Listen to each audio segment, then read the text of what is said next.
औज़ुबिल्लाहिमिनश्शैतानिर्रजीम बिस्मिल्लाहिर्रहमानिर्रहीम अस्सलामु अलैकुम वरहमतुल्लाहि वबरकातुहू। नाज़रीन इकराम, मैं हूँ फैसल सैयद। आप मेरा यूट्यूब चैनल देख रहे हैं। उम्मीद करता हूँ आप जहाँ भी होंगे रब ताला की पनाह में आफियत से होंगे। नाज़रीन इकराम, अहम डेवलपमेंट, सुप्रीम कोर्ट का सो मोटो एक्शन, गिरफ्तार शुदा लीडरान और कारकुनान के साथ इस वक्त क्या हो रहा है, इस पे बात करते हैं। और वज़ीर आज़म जनाब शहबाज शरीफ साहब का अहम खिताब। सबसे पहले बात कर लेते हैं कि वज़ीर आज़म जनाब शहबाज शरीफ साहब का अहम खिताब, जिसका हमसे आपसे सबसे बड़ा गहरा ताल्लुक़ है, उस खिताब के हवाले से और बातें आप साइड पर रख दें। एक तो उन्होंने सादगी की बात की, सादगी अपनाई जाएगी और अखराजात कम किए जाएंगे और सरकारी बिल्डिंग्स जो हैं वहाँ पर जो है वो शहर के वस्त में उन्हें फ़रोख्त किया जाएगा। ये और वो अब कौन सी बिल्डिंग्स जो हैं वो शहर के वस्त में जो आती हैं वो कौन सी फ़रोख्त होंगी, ये डिटेल्स तो अभी नहीं आई। और जो सरकारी अखराजात, गाड़ियाँ और जो सहूलियात हैं उनको कम करने की बात जो है उसको अगर सामने रखें तो ये सब ड्रामे हैं। ये हर हुकूमत में ये कभी शुरू कर दिया जाता है, जी हम अखराजात कम कर रहे हैं। कोई नहीं अखराजात कम करता। ये जो उमरा और अशराफिया है ना, जिन्हें आपने मुफ्त पे पालने का जो गवर्नमेंट का निज़ाम है जो शुरू से चला आ रहा है, वो अपने पल्ले से कुछ नहीं खर्च करेंगे कभी भी। वो हमारी और आपकी जो आवाम है, ये आप लोग जो हैं, हम आप लोग, ये सारे जो हैं इनकी जेबों से पैसा जो है ये निचोड़ने का इनको आदत है। कौम का खून चूसने की आदत है। ये खून चूसने वाले जो दरिंदे हैं ये कहाँ अपने पल्ले से पैसे लगाएंगे। ये तो हमारे और आपके टैक्सों से ये लोग पलते हैं, इनके अखराजात चलते हैं। इन्हें तो ये नहीं पता कि इस वक्त मार्केट में किस चीज़ की क्या भाव है और महंगाई की रेशो क्या है, क्योंकि उनके फ़र्क नहीं पड़ता। वो तो हमारे पैसों से पलने वाले लोग हैं। तो ये ड्रामे हैं।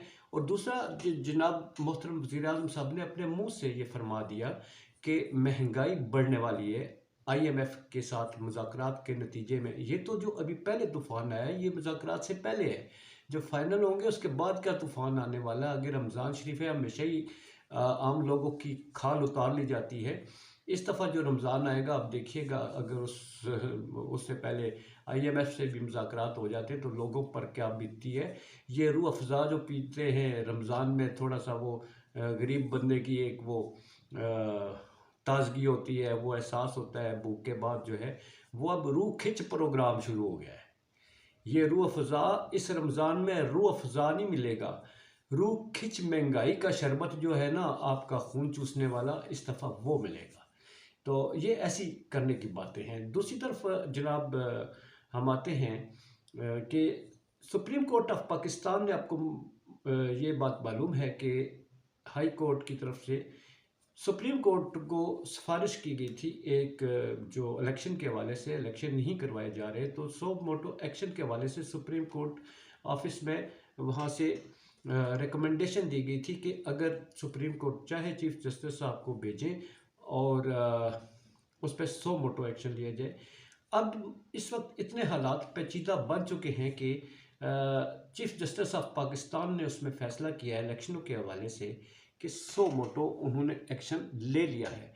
अब सो मोटो एक्शन लेने के नतीजे में आपको मालूम है कि ये बड़ा ही संजीदा मामला है, और अगर सुप्रीम कोर्ट की तरफ से इलेक्शन कमीशन के ख़िलाफ़ सख्त तरीन नोटिस लिया जाता है और बाउंड कर दिया जाता है कि 90 दिन में इलेक्शन कराने हैं, तो फिर इलेक्शन कराने हैं। क्योंकि बड़े सीनियर हमारे जो बैरिस्टर एतजाज़ एहसन साहब हैं, उन्होंने भी थोड़ी देर पहले जो है वो अपने एक इंटरव्यू में फरमाया है कि उन्होंने कहा कि 90 से 91 दिन भी नहीं हो सकते, आइन की खिलाफ वर्जी होती है, और 21वें दिन जो है वो असम्बली को ज्वाइन करना होता है जो जीते हुए मेंबर्स हैं।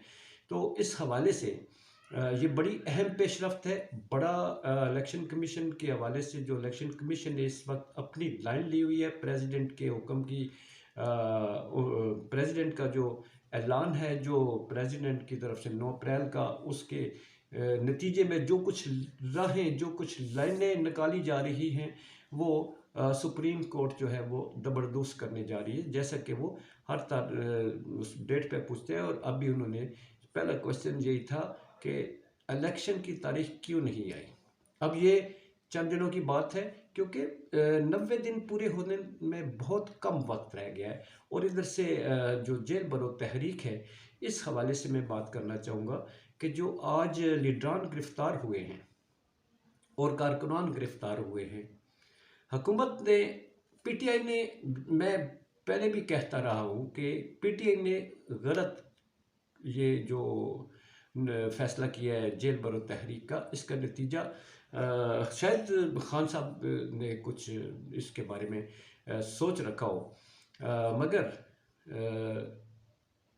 जो अभी उन्होंने मोमेंटम पकड़ा हुआ था वही सही था। जेल भरो तहरीक के हवाले से चूँकि अदालतों में ये लगा हुआ है और अदालतें लगी हुई है कि इनको मजबूर किया जाए कि 90 दिन के इलेक्शन करें। खान साहब अगर थोड़ा सा डिले कर लेते जेल भरो तहरीक का, तो शायद पॉजिटिव नतीजा बरामद होता। मगर इस वक्त जो इन्होंने इनकी लीडरशिप जिन्होंने आज गिरफ्तारी दी है, उन्हें ले जाया गया है। अब ये कोई मालूम ही नहीं है कि उन्हें लीडरशिप को कहाँ ले जाएंगे। कारकुनान को शायद छोड़ दिया जाए, क्योंकि बहुत बड़ी एक बल्क में जो है लोग हैं, उनको कहाँ रखा जाएगा, उनको शायद छोड़ दिया जाए।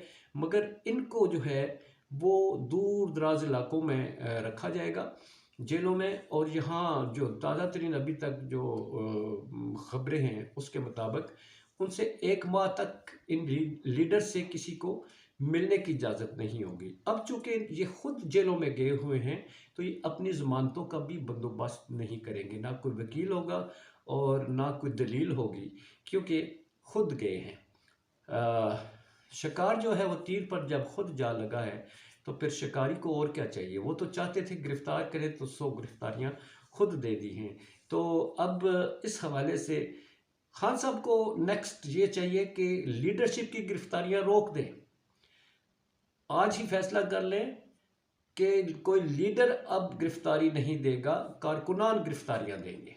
जेल भरनी, जेलें भरनी, जेल भरो तहरीक है ना।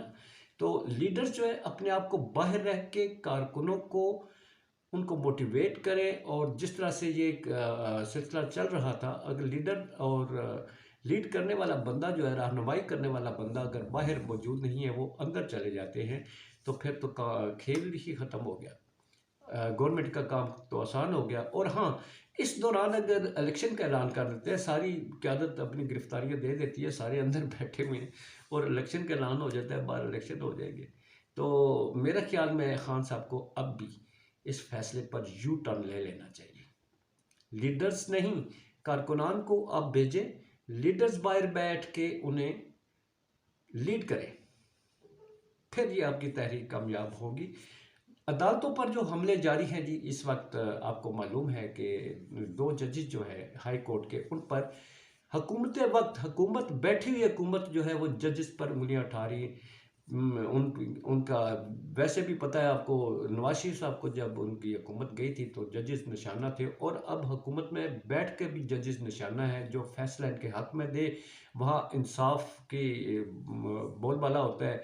और जहाँ इंसाफ की बात की जाए, जहाँ एक बैलेंस जो है फैसले दिए जाए, जो आप कर रहे हैं उसे गलत करार दिया जाए, तो फिर वो जजेस को मिडलाइन करते हैं। और इस वक्त ओपनली राना सनाउल्लाह साहब देखें, आज़म नज़ीम तारड़ साहब देख लें, शहबाज शरीफ साहब देख लें, सारे जो है वो जजेस के पीछे पड़ गए।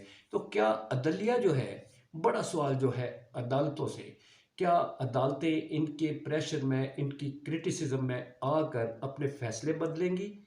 क्या इनकी ख्वाहिशों के मुताबिक इनकी ख्वाहिशों का एहतराम किया जाएगा? आने वाले दिन जो है ये सारा कुछ दूध का दूध पानी का पानी होता हुआ नज़र आएगा, क्योंकि अदालतों ने फैसला कर लिया है कि आइन और कानून की बालादस्ती होगी। जस्टिस फायज़ ईज़ा साहब का मैंने फरमाया, पहले भी आपको अर्ज़ किया है कि उनके फरमान के मुताबिक साइफर जो है वो नहीं वो तहकीकात कर सकते। जस्टिस फायज़ ईज़ा साहब नेक्स्ट जो है वो सुप्रीम कोर्ट ऑफ पाकिस्तान के जो हैं वो चीफ जस्टिस भी होंगे। तो आने वाला वक्त जो है, आने वाले दौर जो है, नेक्स्ट इक़्तिदार का दौर भी आता है, वो भी बड़ा ही चैलेंजिंग किस्म का होगा, बहुत से चैलेंजेस होंगे, कोई काबू पा सकता है या नहीं, अल्लाह बेहतर जानता है। रब ताला बेहतरी फरमाए। अपना बहुत सारा ख्याल रखिए। पाकिस्तान जिंदाबाद, पाक अफवाज पाइंदाबाद।